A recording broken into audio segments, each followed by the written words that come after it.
Interstate 40, Georgia, Western, Bell Street, they all have one thing in common. Where they meet, they're some of the most dangerous intersections in Amarillo. The majority of these accidents are going to be west and probably south Amarillo. But then again, I think that's just very indicative of that's where the vast majority of our population is. It probably comes as no surprise that I-40 takes the cake as one of the most dangerous roadways to be crossed. 5 out of the 10 intersections on the list include the interstate.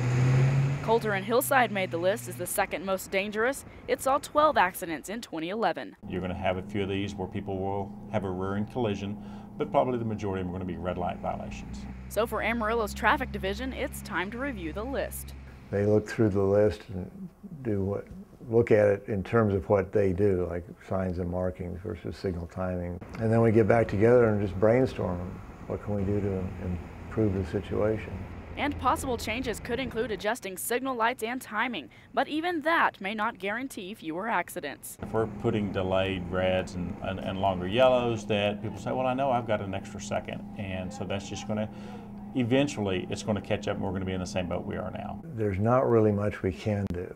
Some, like the #1 spot on the list, are repeat offenders. Accidents like this one are just more evidence that this intersection here at I-40 and Coulter is the most dangerous in the city. Last year, 18 were reported here. So if you don't want to become a statistic, remember, yellow means slow down. What it really comes back to is people need to be a lot more attentive to their driving. Not speed up.